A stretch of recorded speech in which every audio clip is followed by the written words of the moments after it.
The cold was so cruel that night, even the hungriest wolf remained in its den. But in a cabin lost among the snow-covered trees, a woman trembled not from winter, but from fear. Her body was bleeding after childbirth. She had just brought a new life into the world, a baby girl. And to her husband, that was worse than death. He had wanted a boy, an heir strong enough to carry his name and work the land. When he saw the baby wrapped in old blankets, his face twisted with disgust. He didn't look at her or the newborn. He simply walked out, leaving the door open to the wind, as if hoping the cold would do what he didn't have the courage to. Her name was Marta, daughter of pioneers, raised with faith and resilience. But that night, alone and wounded, she felt weaker than ever. She fought to keep her daughter alive, even as fever blurred her vision. Just when the darkness threatened to swallow her whole, a rider emerged through the blizzard. He was a Cheyenne warrior. His name was Tulurk.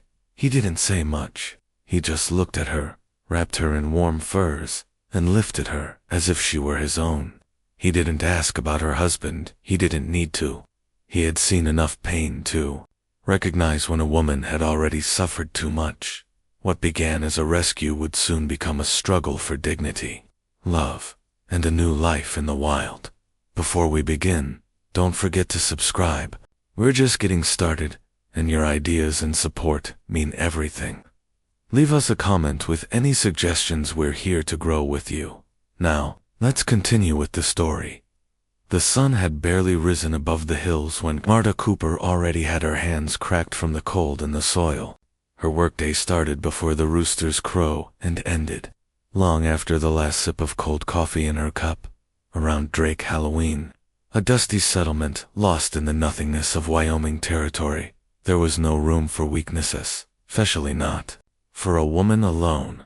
Her cabin was made of old planks, with a chimney that sent more smoke inside than up to the sky. The roof still had holes from the last winter. Beside her, a tiny creature cried, wrapped in a tattered wool blanket. Her newborn daughter, Marta, could barely stay on her feet, yet she still chopped wood, milked the goat, and mended clothes, as if that was the only thing keeping her alive. She had given birth alone. Her husband, Franklin, had vanished the same night the baby was born, without a word. Some said he left to find work. Others whispered that he simply didn't want to stay with a woman who had given him a daughter instead of a son. Drake Halloween was a town of few words and many judgments. In the general store, the farmers' wives spoke in hushed tones when Marta walked in. Poor thing, her man left her. They say it's her fault for not giving him a son. And now, how does she plan to feed that child? Marta heard them, but didn't respond. She had no time for gossip, and no strength left for tears. The only thing that mattered was keeping her daughter alive. Some nights, she thought of her mother, long dead. Her voice came to her in dreams. Hold on, daughter. Strong women don't need the world to understand them to keep moving forward. And so she did. Every morning, she walked the dry lands Franklin had abandoned, trying to grow whatever she could in that stubborn, unforgiving soil. She sold eggs when she had any. She washed other people's clothes whenever someone offered the chance. Once, someone offered her a job cleaning the gambling hall. She refused. She knew what they expected in return. She would rather go hungry than lose her dignity. Despite everything, there were brief moments of comfort. When the baby slept with her tiny fists closed and a barely visible smile on her face, Marta felt like something in this world was still worth it. She called her Sareth a name she had always dreamed of for a daughter. And though the world had rejected her, Marta promised that her child would never lack love. But even the most sacred promises tremble when hunger knocks. One morning, after a dust storm that left the air unbreathable for 3 days, Marta opened the chest where she kept the last beans and found nothing but cobwebs. Her body ached, and the fever returned from time to time, like a persistent shadow. She couldn't go on. Something had to change. That same afternoon, while sweeping the porch, her eyes lost on the horizon, She saw the county mailman, a freckled young man who rarely spoke to anyone. He stopped in front of her home and held up a letter. "For me?" Marta asked, incredulous. "Cooper, right," the boy said as he got off his horse. "It's stamped from Fort Laramie." She took the letter with trembling fingers. The paper was stained from its long journey, but her name was written clearly across it. Marta opened it with care, as if it might fall apart in her hands. "Mrs. Martha Cooper," it read. "My name is Elizabeth Harlan. Your name was recommended to me by a nurse from the mission. I was told you are hard-working, honest, and strong. I'm looking for someone to help me with my children and my household. My husband passed away last winter. The pay is modest, but I offer shelter, food, and a safe place. If you are interested, come to Hidden Rock before the new moon." At the bottom was a signature in blue ink. The envelope smelled faintly of lavender, as if someone had perfumed it perhaps. To remind the reader that there were still beautiful things in the world, Marta closed her eyes. She didn't know if the letter was a blessing or a last chance, but she knew one thing for certain. Staying in Drake Halloween meant waiting for death slow and silent while the neighbors watched her with pity and her daughter grew up with no future. Hidden Rock was an unknown place, but it might also be the start of something different. She looked at Sarah, sleeping in a basket near the fire, and gently ran her fingers through her fine, wheat-colored hair. "Maybe, little one," she whispered, "there's still a place for us." She didn't know it then, but the wind had already changed direction. The road to Hidden Rock was long and harsh. Days passed without seeing anything but sky and earth, with only a few circling crows above. Marta, carrying Sarah, wrapped tightly against her chest, arrived at the settlement with swollen feet, her dress thick with dust, and a soul worn thin, but her eyes still held a flicker of light. Hidden Rock was smaller than Drake and Halo, but there was something different about it, wilder, more honest. The wind whistled through the wooden homes, and the earth felt less dead. The Harlem home stood by a river large and in disrepair, but full of life. On the porch waited a sturdy woman with gray hair tied in a tight bun. "You're Martha Cooper?" she asked, raising an eyebrow. "Yes, ma'am." "And this," Marta said, struggling to keep her voice steady, "is Sarah. I'm Elizabeth Harlan. Come in, though I'm not the one you'll have to convince." Before Marta could ask what she meant, a man emerged from the barn. He was tall, his face hardened by years in the sun. A scar ran beside his right eye. He wasn't old, but he looked like he had lived more than any man should. His hands were caked with dry earth, and his expression was set like stone. "This is my brother-in-law," said Elizabeth, crossing her arms. "Elias Harlan.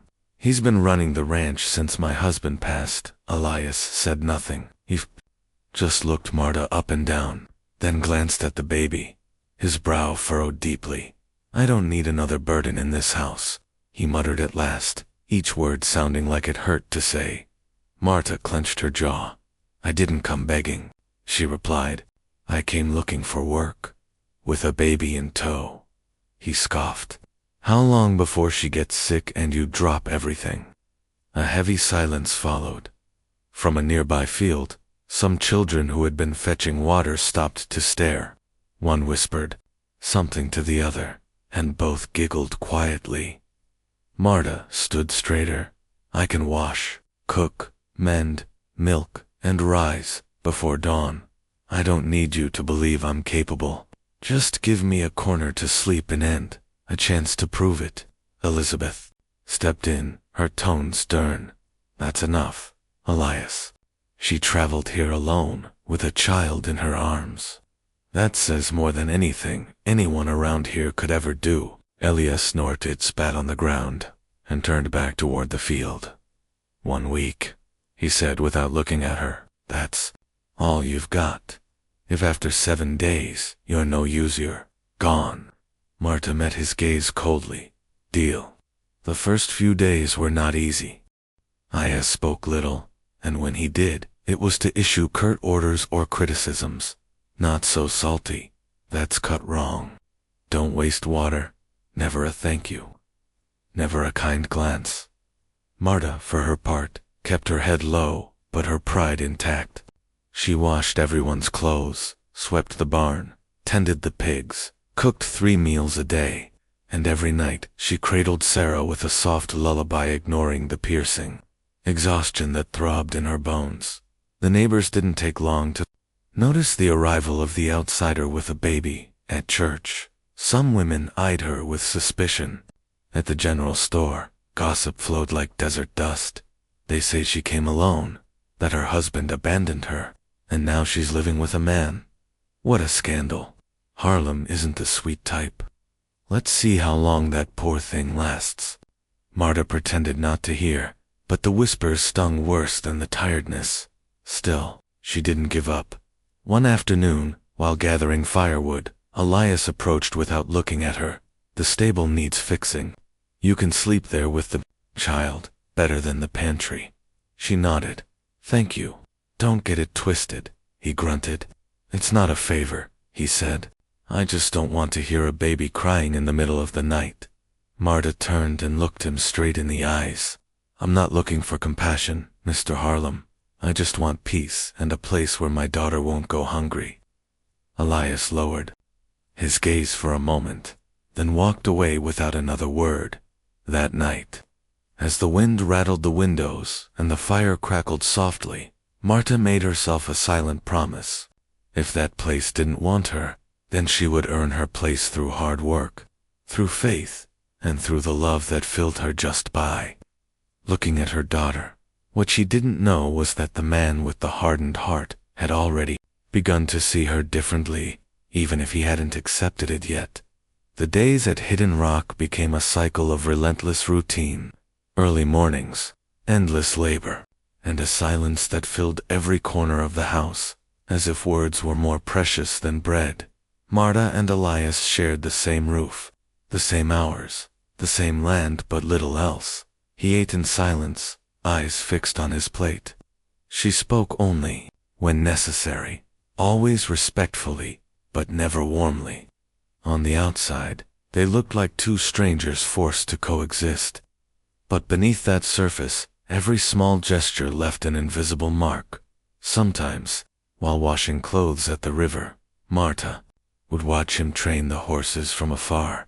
He didn't use a whip only, his firm voice, his presence. There was something about him, something broken, yes, but also something noble, like an old tree with deep roots. Sarah, in contrast, watched him without fear. Whenever he walked past, she'd lift her little hands and laugh. Elias never responded, but once when he thought no one was looking, he made a clumsy face, almost a smile. The ranch wasn't just theirs. Thomas also lived there, young man, Elizabeth's nephew, orphaned 2 winters ago. He was cheerful, curious, always trying to be helpful. He quickly grew attached to Sarah and spent afternoons entertaining her with little stones, flowers, and made-up songs. Marta saw him as the brother she never had. There was also Nancy Walsh, the mill owner's daughter, around 20, with rosy cheeks and a clear interest in Elias. She always found excuses to stop by the ranch, bringing bread, asking for help with a horse, returning a rope she'd accidentally taken. Marta noticed, though she said nothing. Every time Nancy showed up, Elias seemed more uncomfortable than flattered. She doesn't give up, Elizabeth murmured one afternoon as they peeled potatoes by the fireplace. But he doesn't have eyes for anyone. He didn't even notice she was wearing a red ribbon around her neck today. Marta forced a smile, though deep down, she felt a sharp twinge of something she didn't dare name. Was it jealousy? It didn't make sense. Elias wasn't her husband. He was barely even her boss, just part of an agreement that was supposed to last a week but had somehow stretched into its 2nd month. The nights were long and cold. The stable where she slept with Sarah was simple, but at least the wind no longer got in. A small oil lamp gave just enough light to read the letter Elizabeth had sent her long ago, the same letter she still kept carefully folded. Sometimes, she read it again, as a reminder of where she came from and why she couldn't give up. But Elias's hardness confused her. There was a sadness in him that sometimes showed in his eyes, as if he carried a burden he didn't know how to lay down. He never spoke of the past, never mentioned his brother Elizabeth's late husband or his childhood, or anything at all, until one night, that distance broke. Even if just for a moment. Marta was leaving the chicken coop when she heard a muffled groan, something short and dry. She saw light in the barn and approached cautiously. There he was, Elias, sitting on a bench, his shirt open, blood dripping from his side. A plow had come loose and cut him. "Dear God," she exclaimed, rushing toward him. "Why didn't you ask for help?" "It's just a scratch," he grunted, trying to hide the wound. "That is not a scratch," she said, grabbing a clean cloth from a nearby basket. "Don't be stubborn." She knelt beside him. The warmth of his skin, the tremble in his hands, everything felt so real, so human. Elias watched her silently as she gently cleaned the wound. Her touch was firm but soft. He said nothing. He just watched her concentrated face, her furrowed brows, her mouth tight with concern. "Why don't you ever take care of yourself?" Marta whispered, not looking up. "Because no one expects me to," he replied. She stopped, looked into his eyes. For a second, they weren't strangers. They were two tired souls who had known more loss than comfort. "I expect you to," she said quietly. He looked away. "Don't say that if you don't mean it." "I wouldn't say it if I didn't." There was a long silence, one that felt as heavy as a lifetime of unspoken wounds. Then he stood up with effort, buttoned his shirt, and murmured, "Thank you, Marta." It was the first time he had ever said her name. That night, as she cradled Sarah to sleep in the stable, Marta cried, not from sadness, but from relief, for the first time in a long while, someone had looked at her without scorn. And for the first time, she felt that maybe, just maybe, she wasn't entirely alone. The dawn brought with it a suffocating heat and a heaviness in the air. As if something unseen was about to snap, Elias went out early to the fields, checking broken fences after a stormy night, while Marta fed Sarah and baked bread for the workers. They had spent weeks working in harmony. Sometimes Elias would leave chopped firewood by the stable, or half an apple on the table for Sarah, without a word. Small gestures that said more than his mouth ever could. But that morning, everything changed. A rider approached from the east, covered in dust with his hat pulled low. He stopped his horse in front of the ranch and dismounted with confident strides. His eyes scanned the place with familiarity, like someone who had been there before. Elizabeth watched him through the window, frowning. "I don't like that man one bit." Marta peeked out and immediately felt her stomach knot. "It can't be." The man looked directly at her, his smile twisted with mockery and disdain. "Hello, Marta. Aren't you going to invite me in?" It was Samuel, Sarah's father, the man who had left her bleeding and alone after childbirth, disappearing with all the money they had. Marta stepped back, pale. "What are you doing here?" "Just came to say hello and check on my daughter," he said, as if he had any right. "Word got around in Halloween that you were here shacked up with some lonely rancher. Convenient, isn't it?" Elias appeared from the stable just then, rifle slung over his shoulder. The sight froze him in place. "Who's this?" he asked. Marta swallowed hard, unsure what to say. Someone who should have stayed far away. Samuel sauntered closer to Elias, smirking. "I'm the father of the little girl living in your barn. She didn't tell you? That's odd. Has she offered herself to you yet? Or are you still testing the waters?" Elias stepped forward, fists clenched. "You've got 5 seconds to get out, stranger. And what? You gonna shoot me?" Samuel laughed. "I'm just here for what's Mina daughter, or compensation." Marta stepped between them, her eyes blazing with anger and fear. "Sarah isn't yours. You didn't want her then, and you won't have her now. Get out." But Elias wasn't listening. The word compensation echoed in his mind like a toxic bell. What else had Marta hidden from him? Who really was this woman he had let into his life? Samuel left with the same smirk he arrived with, leaving behind a trail of dust. But the damage was already done. That night, a deeper silence than ever settled over the ranch. Elias didn't say a word during dinner. He didn't look at Marta. He just ate with his jaw clenched, not even touching the bread she had baked with such care. When he was done, he stood up without a word, stepped out to the porch, and began sharpening his knife, as if trying to grind his anger into the blade. Marta followed him. "You don't have the right to judge me without knowing," she said softly. He didn't look up. "Why didn't you tell me? Why did you hide that he was the father of your child?" "Because he's not a father. He's a coward, a thief, and he almost killed me when Sarah was born. He left me bleeding in the snow just because she wasn't a boy." Elias finally looked at her, but his eyes were different, now hardened, closed off. "And still, you let him near this house, my house. I didn't invite him. He found me. Do you think I control what the wind drags in?" He stood tall, cold. "I thought I could trust you." "Trust?" Marta laughed bitterly. "After treating me like a burden for weeks, after not saying a single kind word, and making me feel like I had to earn every breath I took. I don't know you don't trust anyone, Elias, not even yourself." The tension between them was a thread about to snap. He clenched his fist, but said nothing more. Then he turned around and went inside, slamming the door behind him. Marta remained on the porch, alone under the western sky, the cold wind cutting her cheeks, feeling how everything she had patiently built was collapsing in a single day. That night, Marta held Sarah tightly in her arms as if the little girl were the only real thing left in her world, and in the stillness, she knew in her heart, if Elias couldn't find the strength to look at her again with an open soul, she would have to leave. The sky changed color without warning.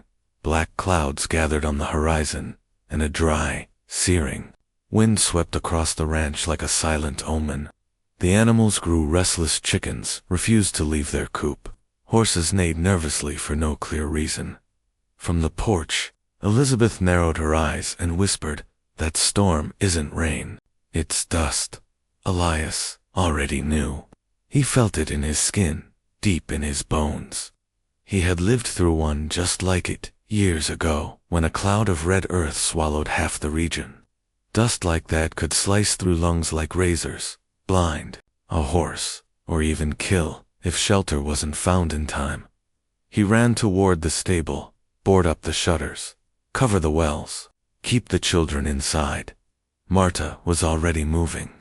She grabbed Sarah in her arms and yelled for Thomas to get inside. Old sheets were nailed over windows to keep the dust from suffocating everyone, but Elias, stubborn as ever, refused to take shelter. A section of the fence had collapsed, and the horses were about to flee. He rode out like lightning to steer them back before the wind consumed everything. From the window, Marta watched him disappear into clouds of red dust. "No," she cried, thrusting Sarah into Elizabeth's arms and sprinting to the barn to grab a scarf. "He can't do it alone." Without another thought, she mounted the smallest horse and galloped after him. The wind clawed the breath from her chest. Grit scorched her eyes like hot coals. She could barely see a meter ahead, but she pushed on, driven by something she couldn't name. She couldn't let him die out there. Not now, not without saying everything she'd buried for so long. She found him collapsed near a ditch, his terrified horse a few meters away.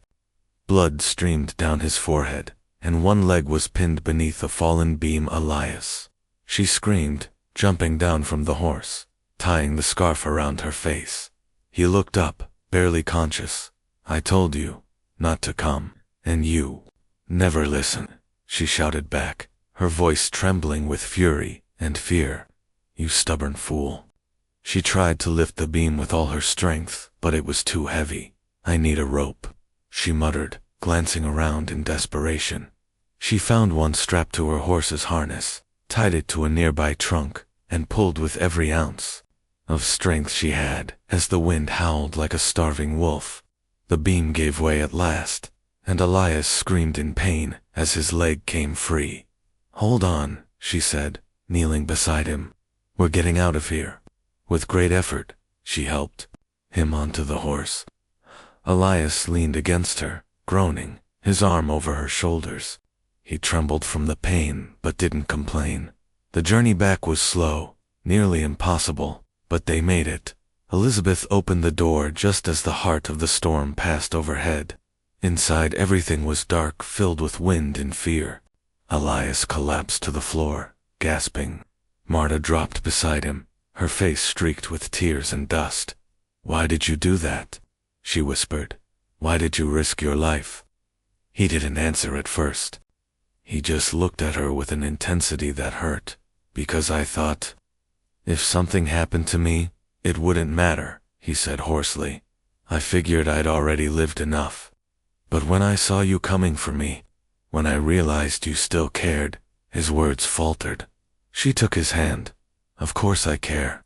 I always have, Elias." He closed his eyes for a second. When he opened them, his voice was just a breath. "I don't know how to take care of anyone. All I know is how to lose them." Marta gently brushed the dust from his brow. "Then learn, because I won't let you lock yourself away again, not after this." He swallowed hard. His lips trembled, not just from the pain.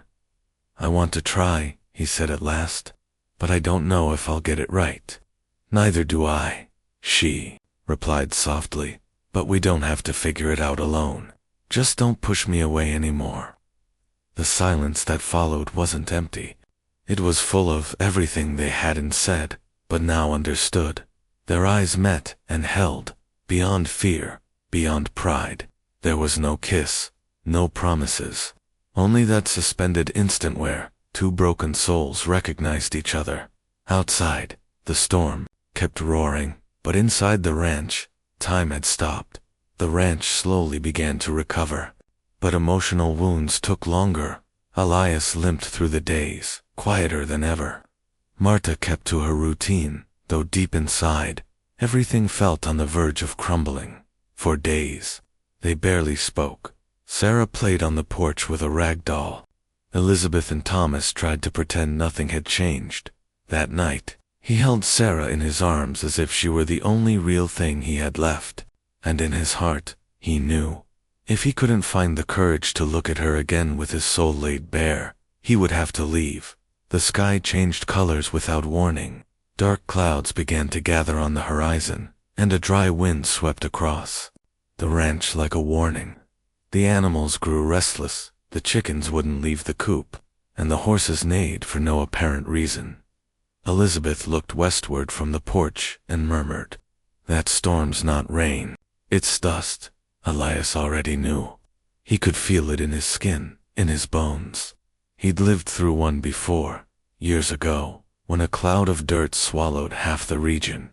Dust could cut into the lungs like blades. It could blind a horse.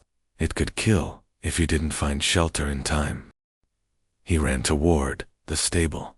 Secure the shutters. Cover the wells. Keep the children inside. Marta was already in motion. She picked up Sarah and shouted for Thomas to get inside. Old sheets were nailed over the windows to keep the dust from invading their lungs. But Elias, stubborn as always, refused to take cover. One of the fences had collapsed, and several horses were about to escape. He rode out like lightning, trying to round them up before the wind consumed everything. From the window, Marta saw him vanish into the clouds of red earth. "No," she screamed, leaving Sarah with Elizabeth and running to the barn for a scarf. "He can't do this alone." Without thinking, she mounted one of the smaller horses and rode after him. The wind tore the air from her lungs, and the sand burned her eyes like embers.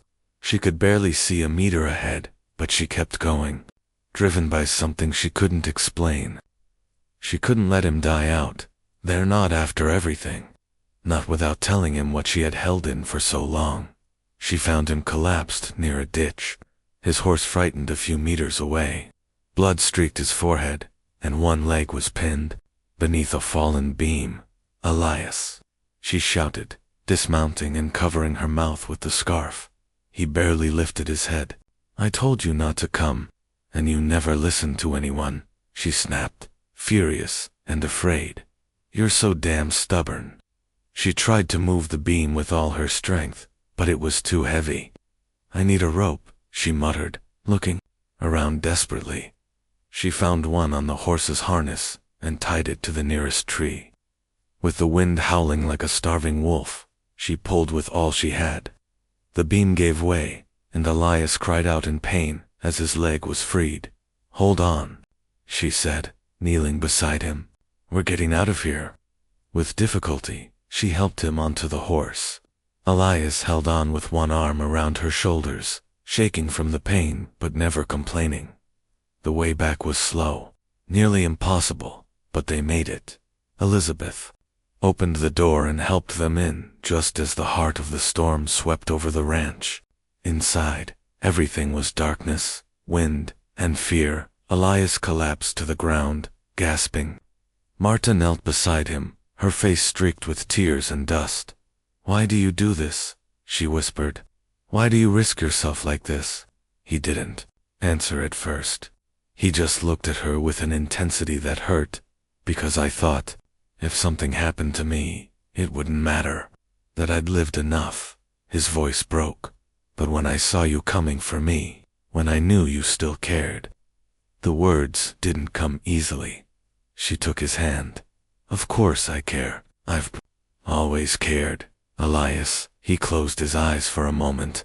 When he opened them again, his voice was barely a breath. "I don't know how to take care of anyone. I only know how to lose them." Marta gently brushed the dust from his brow. "Then learn, because I won't let you shut down again, not after this." He swallowed hard, his lips trembling with something deeper than pain. "I want to try," he said at last, "but I don't know if I can do it right." "Neither do I," she answered. "But we don't have to figure it out alone. Just don't push me away anymore." The silence that followed wasn't empty, it was full of everything they hadn't said, but now understood. Their eyes held one another, steadier than fear. There was no kiss, no promises, just that single, suspended moment where two broken souls recognized each other. Outside, the storm still raged, but inside the ranch, the world had come to a halt. The ranch began to recover slowly from the storm, but the emotional wounds were harder to heal. Elias walked with a slight limp and a silence heavier than before.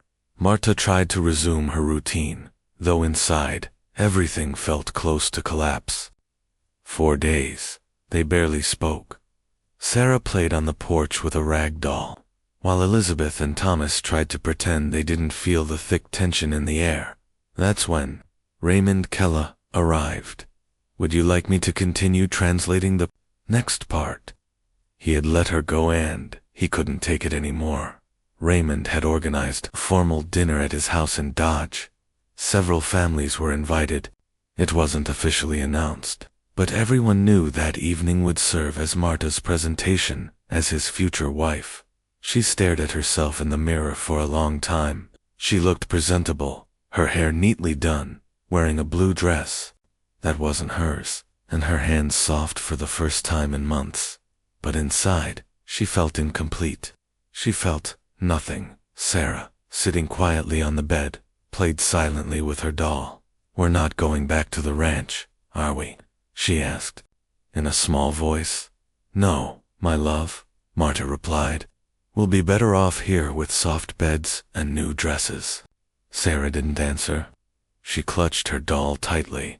That sunset, as the sun dipped slowly behind the prairies. Elias mounted his horse and rode toward Dodge like his chest was on fire. He carried no flowers, no speech, just his heart in his hands and a truth etched in his blood. He couldn't live without her. He galloped without stopping, crossing streams, dodging carts. The moon had already risen when he arrived in town, covered in dust, eyes blazing. Raymond's house was lit up with laughter. clinking glasses, and distant music. Elias dismounted, heart pounding in his chest. He walked to the door. Someone tried to stop him, a servant, maybe a guest, but he didn't hear them. He burst through the door, interrupting the dinner. Everyone turned. Marta, seated beside Raymond, froze when she saw him. Elias, she whispered, standing up. He moved toward her, ignoring everyone else. Forgive me, he said, his voice broken but steady. I've been a fool. I let fear steal everything I love. I didn't know how to say it before. But I won't lose you without a fight. The room went silent. Marta brought a hand to her chest. Elias went on. I know I don't have manners, or land that lasts. But I have the most important thing. What? You awakened in me. I love you, Marta. And I love that little girl like she were my own. I came here to tell you that, Tevin, if every door slams in my face. Murmurs rippled through the room. Raymond stood up, tense. But Elias didn't even look at him. I don't care if you say no. I just needed you to know this is my home. But only if you're in it. Marta looked at him, her eyes full of tears. Her lip trembled. She had waited months to hear those words, years, even to feel that someone truly saw her. And now, there he was. Her stubborn man, rough around the edges, and entirely hers. She ran to him and threw her arms around him, as if clinging to life itself. I love you too, Elias, she whispered. I always have. I just needed you to let me stay. He held her tight, eyes closed, as if trying to stop time. For the first time in a long time, he wasn't running. He wasn't doubting. Raymond, speechless, lowered his gaze and left quietly. Hours later, as the town slept, Elias and Marta rode home beneath the stars. Sarah, asleep between them, clutched her doll with a smile, and for once, the wind didn't hurt. The ranch appeared in the distance like a fulfilled promise. For the first time, it felt like a real home. The sun was just rising as the horse crossed the old trail to Elias Blackwell's ranch. Marta, with Sarah asleep in her arms, looked at the silhouette of the place with a mix of awe and peace. The fogged windows, the slightly slanted roof, the old porch with its constant creak. Everything looked the same, but nothing was as it was before Elias dismounted first and held out his hand. Welcome home, he murmured. Marta stepped down carefully. Her dress was wrinkled from the night's ride. Her hair was loose in the wind, and she had never felt more beautiful. The following days passed like a sweet dreams, low and warm. Sarah once again ran laughing through the corral. Elizabeth didn't hide her joy and hugged Marta like a long-lost sister. Thomas, shyly, showed her a wooden box where he had kept dried flowers and leaves while she was gone. Even the animals seemed calmer. The news of their return spread quickly through town. At the general store, women whispered between packets of tea. They say she came back for love. She faced him in front of everyone. Well, that's a brave woman. I'm glad. Elias needed someone to wake him up. Not everyone was kind, of course. Some still called her the single mother with a past. But this time, Marta didn't lower her head. This time, she had a place to belong. One afternoon, as the sky dressed in shades of orange and the wind smelled of wheat, Elias and Marta worked together in the small plot behind the barn. These seeds won't grow if you plant them too close, she said with a smile. I'm used to working alone, he replied with a half smirk. Well, get used to the opposite, she answered, raising an eyebrow. They both laughed. They shared little things, a cup of coffee in the morning, hanging the laundry while chatting about the weather, watching Sarah fall asleep between them, a doll tucked under each arm. Simple moments, yet filled with something stronger than any promise. Presence. One night, Elias took Marta to the clearing by the stream, where fireflies floated like fallen stars. I want this place to always be ours, he said. It already is, Marta whispered, resting her head on his shoulder. I'm thinking of building another room, he added, and a bigger porch. So much space, just for you. She teased. He turned to her with a half smile. For you, for Sarah, and for whatever may come. She looked at him, and for the first time, there was no fear in her eyes, only gratitude and love. One Sunday morning, while the townsfolk gathered for Mass, Elias stood before them all. He wore his best jacket, had clumsily combed his hair, and held Marta's hand without letting go. "I'm not a man of speeches," he began, "but if I've done one good thing in my life, it's not letting this woman go." The crowd fell silent. "We're getting married in the fall," he continued. "Anyone who wants to come is welcome." Some applauded, others smiled with quiet respect, and more than one discreetly wiped away a tear. Preparations began slowly. There would be no fancy party, no guests from the city, only wildflowers, homemade bread, and people who had seen them weather dust and pain. Sarah practiced daily. Walking with a basket full of petals, Elizabeth sewed Marta's dress, stitch by careful stitch, with quiet affection, and Elias, with his own hands, built the bench where they would exchange vows. He sanded it 3 times, varnished it twice, and carved into the wood with his knife. Finally home, on the eve of the wedding, Elias and Marta sat on the porch in silence, gazing at the stars. "Remember when you first arrived?" he asked. "How could I forget?" She smiled. "You were colder than a January night, and you were more stubborn than a wild mule," he said.